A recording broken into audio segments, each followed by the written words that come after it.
Hello tout le monde. Alors aujourd'hui une petite présentation de panneau level 100.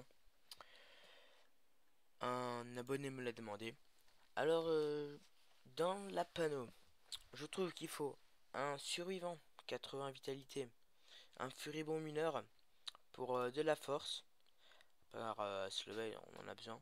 Un furibond encore pour la force, de la puissance, un Dofus Kawot pour la sagesse et les 10 dommages.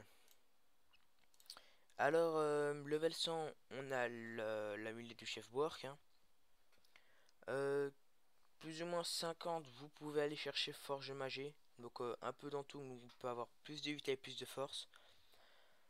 Après, voir si vous avez des camins.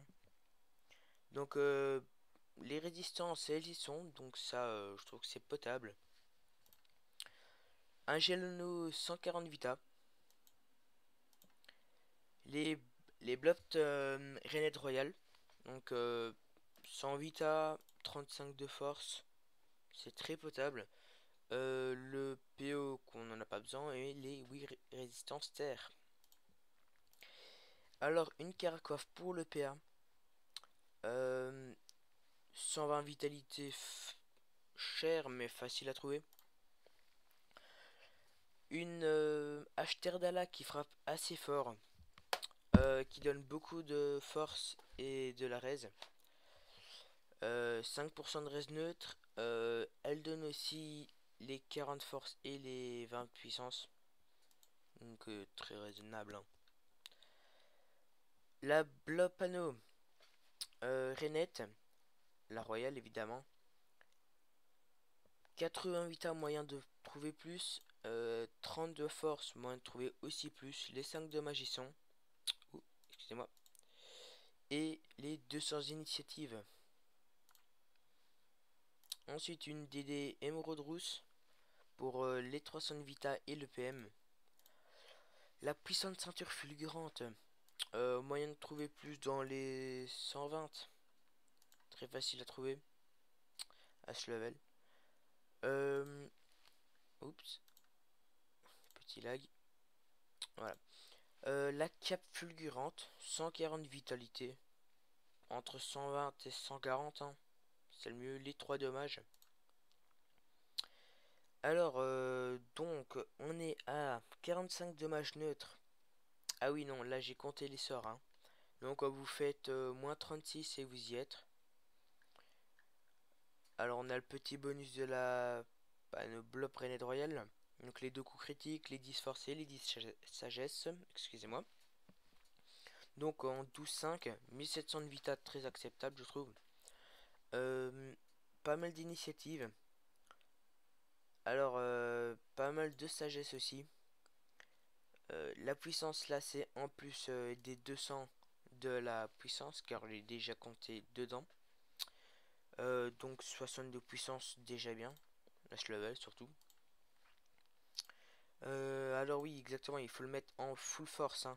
Ça, c'est obligé. Alors, dans les stats, donc vous pouvez regarder là. Donc là, il y a en plus des 36.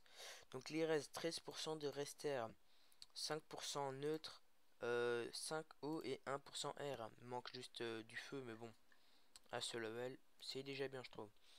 Alors, donc full boost avec la puissance, la maîtrise d'armes déjà level 3, car on ne peut pas encore le mettre plus haut à ce level. Euh, Elle frappe du 444 à 677, donc vous ne comptez pas le bon dedans. Donc elle fait très très mal. Hein. Quand je dis que des fois ça vaut le coup. Quand il y a un RDS, on frappe avec ça, ça fait du bien. Alors dans la pression, level 5.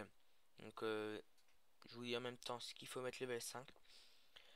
Alors 270 à 201. Donc la pression qui émet de l'érosion. Après, suite à des concentrations ou des intimidations, on va voir. Donc, intimidation à mettre niveau 5. 98 à 106. ça permet vraiment de finir. Donc plus les dommages poussés, hein, c'est niveau 3. 30 à 72, donc généralement vous comptez 40 à 50 en plus de dommages. Sans, oui, donc là on compte les épées divines, hein. Alors, donc les épées divines qui frappent déjà bien, donc à mettre level 5. Alors, blessure feu ne pas monter. Putsch si vous avez les kamas pour acheter des parchemins de sort. Plus tard, souffle aussi. Ah, concentration utilisée 3 fois par cible, 4 fois par tour. Qui fait 20% des dommages en plus sur les invoques. Donc 3 intimidations, 3 concentrations qui fait plus ou moins du 600 si on compte pas les critiques. Alors le sort épée du hop qui est à mettre à level 5. Euh, donc 280 à 316 de dommages sans compter les critiques. Et on ne met pas Putsch dedans. Ça fait quand même mal. Et colère du hop. La première qui fait entre 600 et 748. Enfin, évidemment, ça c'est sans les raises. Et après, 1300 à 1518. Sans compter le bon. Donc voilà. C'était une petite astuce pour une panneau level 100 d'un Yopter. Donc je trouve ça très potable. Surtout que les aime. Voilà. Donc abonnez-vous, likez. Merci. Au revoir.